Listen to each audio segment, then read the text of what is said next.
ಕೆಣಕಿದ ಇಸ್ರೇಲ್ಗೆ ಮತ್ತೆ ಎಚ್ಚರಿಕೆ ಕೊಟ್ಟ ಹಿಜ್ಬುಲ್ಲಾ, ಸೇಡಿಗೆ ಸೇಡು ರಕ್ಷಕ್ಕೆ ರಕ್ತ ಅನ್ನುವಂತ ವಿಚಾರಕ್ಕೆ ಸಂಬಂಧಪಟ್ಟಂತೆ ಸಂದೇಶವನ್ನ ರವಾನೆ ಮಾಡಿದ್ದಾರೆ. ಕೆಣಕಿದ ಇಸ್ರೇಲ್ಗೆ ಮತ್ತೆ ಎಚ್ಚರಿಕೆ ಕೊಟ್ಟ ಹಿಜ್ಬುಲ್ಲಾ, ಸೇಡಿಗೆ ಸೇಡು ರಕ್ತಕ್ಕೆ ರಕ್ತ ಎನ್ನುವ ಸಂದೇಶ. ತಾಳ್ಮೆಯ ಯುಗ ಕೊನೆಗೊಂಡಿದೆ ಎಂದು ಎಚ್ಚರಿಕೆಯನ್ನ ಕೊಟ್ಟಿದ್ದಾರೆ. ನೀವು ಯುದ್ಧ ಶುರು ಮಾಡಿದ್ದೀರಾ, ಆಗ್ಲಿ ಬಿಡಿ, ಮುಂದೆ ಬಂದು ಇಸ್ರೇಲ್ ಯುದ್ಧವನ್ನ ಬಯಸಿತು. ಆದ್ರೆ ಎಲ್ಲವೂ ಯುದ್ಧದಲ್ಲಿಯೇ ಮುಕ್ತವಾಗಲಿ, ಪ್ರತಿರೋಧ ತೋರುವುದು ಬಿಟ್ಟು ಬೇರೆ ದಾರಿ ಇಲ್ಲ. ಹಿಜ್ಬುಲ್ಲಾ ಮುಖಂಡ ಮೊಹಮ್ಮದ್ ಕ್ವಾಟಿ ಹೇಳಿಕೆಯನ್ನ ಕೊಟ್ಟಿದ್ದಾರೆ. ಮಾಡು ಇಲ್ಲವೇ ಮಡಿಗೆ ಸಿದ್ಧವಾದ ಹಿಜ್ಬುಲ್ಲಾ. ಕೆಣಕಿದ ಇಸ್ರೇಲ್ಗೆ ಮತ್ತೆ ಎಚ್ಚರಿಕೆಯನ್ನ ಕೊಟ್ಟಿದೆ ಹಿಜ್ಬುಲ್ಲಾ, ಸೇಡಿಗೆ ಸಿಡು ರಕ್ತಕ್ಕೆ ರಕ್ತ ಎನ್ನುವ ಸಂದೇಶ. ತಾಳ್ಮೆಯ ಯುಗ ಕೊನೆಗೊಂಡಿದೆ ಎನ್ನುವಂತಹ ಎಚ್ಚರಿಕೆಯನ್ನ ಕೊಟ್ಟಿರುವಂತದ್ದು ಹಿಜ್ಬುಲ್ಲಾ. ನೀವು ಯುದ್ಧ ಶುರು ಮಾಡಿದ್ದೀರಾ, ಕಂಟಿನ್ಯೂ ಆಗ್ಲಿ, ಮುಂದೆ ಬಂದು ಇಸ್ರೇಲ್ ಯುದ್ಧವನ್ನೇ ಬಯಸಿತ್ತು. ಸೊ ಹೀಗಾಗಿ ಎಲ್ಲವೂ ಯುದ್ಧದಲ್ಲಿಯೇ ಮುಕ್ತವಾಗ್ಲಿ ಅಂತ, ಪ್ರತಿರೋಧ ತೋರುವುದು ಬಿಟ್ಟು ಬೇರೆ ದಾರಿ ಇಲ್ಲ ಅಂತ ಇದೀಗ ಹಿಜ್ಬುಲ್ಲಾ ಮುಖಂಡ ಮೊಹಮ್ಮದ್ ಕ್ವಾಟಿ ಹೇಳಿಕೆಯನ್ನ ಕೊಟ್ಟಿದ್ದಾರೆ.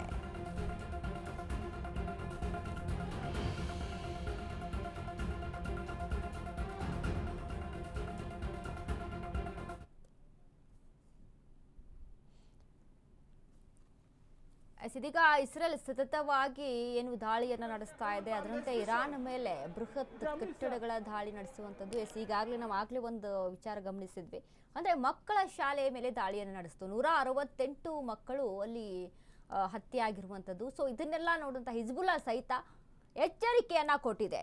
ನೀವು ರಕ್ತಕ್ಕೆ ರಕ್ತ, ಸೇಡಿಗೆ ಸೇಡು ಅಂತಾನೆ ಬಂದ್ರೆ ಯುದ್ಧದಲ್ಲೇ ಎಲ್ಲವೂ ಕೂಡ ಮುಕ್ತವಾಗ್ಲಿ ಅನ್ನುವಂಥ ರೀತಿಯಲ್ಲಿ ಇದೀಗ ಮೊಹಮ್ಮದ್ ಕ್ವಾಟಿ, ಹಿಜ್ಬುಲ್ಲಾ ಮುಖಂಡರಾದಂಥ ಮೊಹಮ್ಮದ್ ಕ್ವಾಟಿ ಇದೀಗ ಹೇಳಿಕೆಯನ್ನ ಕೊಟ್ಟಿರುವಂಥದ್ದು. ಹಾಗಾದ್ರೆ ಇನ್ನೂ ಯುದ್ಧದ ತೀವ್ರತೆ ಹೆಚ್ಚಾಗುವಂಥ ಚಾನ್ಸಸ್ ಇಲ್ಲಿ ಕಾಣಿಸ್ತಾ ಇದೆ.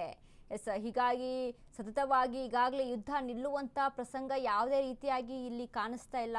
ಯಾಕಂದ್ರೆ ಒಂದು ಕಡೆ ಯಾರು ಕೂಡ ಅಲ್ಲಿ ಸೋಲ್ತಾ ಇಲ್ಲ, ಸೊ ಯಾರು ಕೂಡ ಅಲ್ಲಿ ಹಿಂದಕ್ಕೆ ಸರಿತಾ ಇಲ್ಲ. ಪ್ರತಿರೋಧ ತೀರಿಸ್ಕೊಳ್ಳೋಕೆ ಒಂದೇ ದಾರಿ ಇರುವಂಥದ್ದು. ಈಗ ಅದನ್ನ ಬಿಟ್ಟು ಬೇರೆ ಏನು ದಾರಿನೇ ಇಲ್ಲ. ಸೊ ಹೀಗಾಗಿ ಹಿಜ್ಬುಲ್ಲಾಕ್ಕೆ ಕೂಡ ಅಲ್ಲಿ ವಿಚಾರಕ್ಕೆ ಸಂಬಂಧಪಟ್ಟಂತೆ ಇರಾನ್ನ ಸಪೋರ್ಟ್ ಮಾಡಿಕೊಂಡು ಹಿಜ್ಬುಲ್ಲಾ ಸಹಿತ ಮುಂದೆ ಬಂದಿರುವಂಥದ್ದು. ಇನ್ನು ಇಸ್ರೇಲ್ ಮೇಲೆ ಪ್ರತಿರೋಧವನ್ನ ತೀರಿಸ್ಕೊಳ್ಳೋದೇ ಒಂದೇ ನಮಗೆ ಚಾನ್ಸ್ ಇರೋದು.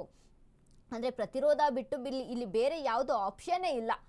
ರಕ್ತಕ್ಕೆ ರಕ್ತ, ಸೇಡಿಗೆ ಸೇಡು ಅನ್ನುವಂಥ ವಿಷಯ ಬಿಟ್ಟರೆ ಇಲ್ಲಿ ಮತ್ತೆ ಬೇರೆ ಆಪ್ಷನ್ನೇ ಇಲ್ಲ ಅನ್ನುವಂಥ ರೀತಿಯಲ್ಲಿ ಇದೀಗ ಮೊಹಮ್ಮದ್ ಕ್ವಾಟಿ, ಹಿಜ್ಬುಲ್ಲಾ ಮುಖಂಡರಾದಂಥ ಮೊಹಮ್ಮದ್ ಕ್ವಾಟಿ ಹೇಳಿಕೆಯನ್ನ ಕೊಟ್ಟಿದ್ದಾರೆ. ಹಾಗಾದರೆ ಯುದ್ಧ ಇನ್ನೂ ಯಾವ ಮಟ್ಟಕ್ಕೆ ಹೋಗಿ ತಲುಪುತ್ತೆ, ಎಷ್ಟು ಮಟ್ಟಿಗೆ ತಾರಕಕ್ಕೇರುತ್ತೆ ಅನ್ನುವಂಥ ವಿಚಾರಕ್ಕೆ ಸಂಬಂಧಪಟ್ಟಂತೆ ಸಾಕಷ್ಟು ಪ್ರಶ್ನೆಗಳು ಮೂಡ್ತಾ ಇದೆ.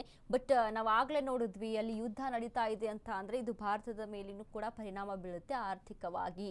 ಸೊ ಹಾಗಾಗಿ ಆರ್ಥಿಕವಾಗಿ ಸಂಕಷ್ಟವನ್ನು ಅನುಭವಿಸ್ಬೇಕಾಗುತ್ತೆ. ಬಟ್ ಯುದ್ಧ ಸಡನ್ ಆಗಿ ನಿಂತು ಅಂತ ಅಂದ್ರೂ ಸಹಿತ ಅದರ ಒಂದು ಎಫೆಕ್ಟ್ ಏನಿದೆ ಅದಕ್ಕೂ ಇನ್ನೂ ಸುಧಾರಿಸ್ಕೊಳ್ಬೇಕು ಅಂತ ಅಂದರೆ ಕೆಲವು ವರ್ಷಗಳೇ ಬೇಕಾಗುತ್ತೆ. ಅಷ್ಟರ ಮಟ್ಟಿಗೆ ಇದೀಗ ಹಾನಿ ಆಗಿರುವಂಥದ್ದು.